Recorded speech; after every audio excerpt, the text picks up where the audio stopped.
95% orang yang mau nyoba ekspor pasti gagal.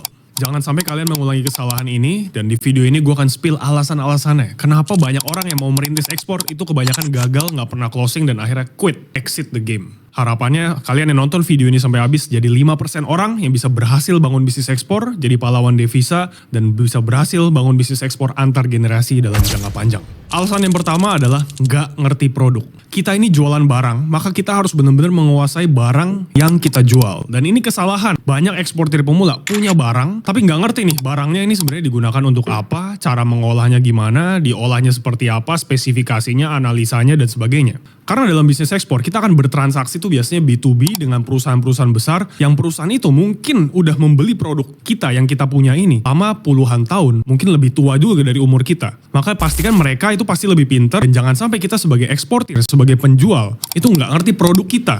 Nah ini alasan kenapa banyak buyer yang akhirnya nggak mau transaksi dengan eksportir pemula, bukan karena produknya jelek, tapi karena yang jual nggak ngerti produknya itu apa. Maka teman-teman pastikan kalian untuk mau mulai ekspor, dalamilah, fokuslah pada produk yang ingin kalian ekspor, ulik seluk-beluknya, luar dalam, pricing strateginya, customernya siapa, kebutuhannya bagaimana, trennya bagaimana, networking dengan sesama industri pemain tersebut, riset kompetitor, eksportir, pengusaha yang udah berhasil menjual produk tersebut. Sehingga kita benar-benar siap menjadi penjual di produk tersebut, jadi master, jadi spesialis di produk yang pengen kita pilih untuk kita fokuskan ekspor dalam jangka panjang. Alasan kedua, kebanyakan produk. Banyak eksportir pemula itu maruk, semua pengen dijual. Briquette dijual, kopi dijual, furniture dijual, kelapa dijual. Akhirnya nggak ada yang closing semuanya, karena nggak ngerti semuanya tentang produknya. Kalau ditanya, ya nggak ngerti, cetek aja, pengetahuan dasar aja, nggak mendalam. Maka saran untuk teman-teman eksportir pemula yang mau bisnis trading ya, trading ekspor, pastikan kita menguasai satu produk dulu deh, atau maksimal 2, dan jadilah spesialis di produk tersebut. Fokus ke satu produk atau 2 produk maksimal dalam 10 tahun jangka panjang, jadilah master, profesional, dan ahli di produk tersebut. Pastikan kita benar-benar menguasai seluk-beluknya, networking, lalu juga fokus di produk tersebut hingga kita benar-benar dikenal dengan ya karena produk tersebut. Karena kalau kita lihat datanya ya, orang terkaya di dunia atau di Indonesia, itu kenapa mereka bisa membangun kekayaan multi generasi? Karena mereka awalnya fokus di satu produk. 10 tahun, 20 tahun, bahkan 50 tahun fokus di satu produk, baru mulai investasi ke tempat-tempat lain atau delegasi. Jadi kuncinya adalah fokus, mulai satu dulu sampai sukses, baru kita boleh beranjak ke lain, jadilah master di produk tersebut, jadilah spesialis di produk yang pengen kita pilih untuk ekspor. Alasan ketiga, nggak punya identitas digital. Kita nyari buyer ekspor, punya data buyer nih, beli di kelas ekspor mana atau di website mana beli data buyer. Tapi ketika kita menghubungi buyer, kita nggak punya identitas digital apa-apa. Legalitas belum punya, PT belum bikin, website belum ada. Terus gimana caranya buyer yakin sama kita untuk bertransaksi dengan kita? Banyak yang nyalahin, data buyernya bohongan. Kebanyakan eksportir pemula itu salahnya itu, nggak punya identitas digital. Kita menghubungi buyer secara digital, lewat email, lewat DM, lewat LinkedIn, tapi kita sendiri nggak punya identitas digital untuk meyakinkan buyer kita ini beneran eksportir, beneran perusahaan yang terpercaya untuk melakukan transaksi ekspor. Maka kalau kalian serius bangun bisnis ekspor, itu kalian harus benar-benar membangun identitas digital. Minimal bangun website yang baik, company profile, katalog, dan media sosial. Karena kita menghubungi buyer secara digital, maka kita harus juga punya jejak digital yang baik. Persepsi apa yang mau kita bangun untuk dilihat oleh customer yang kita approach. Nah ini juga ada banyak pertanyaan. Di satu website mendingan 2 produk, 3 produk, atau fokus satu produk. Nah ini kembali lagi persepsi apa yang mau kita bangun. Maka pastikan kita investasi di sini, karena ini kesalahan kenapa banyak eksportir pemula akhirnya gagal. Karena nggak mau investasi, karena udah terpercaya ekspor itu bisa tanpa modal, nggak mau mengeluarkan uang untuk marketing cost, untuk identitas digital ini. Padahal ini sangat penting untuk membangun trust dan keyakinan dari customer internasional. Alasan yang keempat adalah nggak ada pembeda dan nilai tambahnya. Gue yakin produk kalian yang mau kalian ekspor itu sebelumnya udah duluan ada yang ekspor. Mungkin barangnya juga sama, warnanya sama, bentuknya sama, wanginya sama, mungkin dari pabrik yang sama juga. Kalau kalian mau ekspor barangnya sama, buat apa? Buyer harus beli dari kita. Itulah kesalahan kenapa banyak eksportir lama closingnya, karena nggak punya pembeda apa-apa. Nggak ada alasan customer buyer luar negeri transaksi dengan kita. Barangnya sama aja, nggak lebih murah pula, secara pengalaman juga nggak lebih banyak, secara pengetahuan nggak lebih banyak. Buat apa buyer beli sama kita? Kecuali pakai orang dalam. Kalau nggak ada pembeda apa-apa ya, pasti customer mikirnya harga yang terendah dengan kualitas terbaik dengan juga pengalaman yang terbaik. Nah kita sebagai pemula kadang harganya nggak bisa lebih rendah karena kita ngambil dari supplier, ngambil dari trader, butuh margin, dan juga secara pengalaman mungkin kita juga belum banyak, sehingga ketika meeting dengan buyer ketahuan kalau kita ini pemula. Maka sebagai eksportir pemula, pikirin dalam-dalam apa pembeda, apa nilai tambah yang bisa saya tawarkan untuk buyer-buyer kita. Misalnya di bidang packaging, garansinya, atau servisnya. Dulu gue menyediakan jasa desain grafis gratis yang mungkin nggak disediakan oleh pabrik-pabrik lain sehingga akhirnya ada yang closing dengan kita. Nah itu harus kalian pikirin pembeda apa, nilai tambah apa. Karena dengan itu ada alasan buyer yang kalian hubungi mau bertransaksi dengan kita. Alasan kelima yang paling fatal adalah belajar ekspor dari eksportir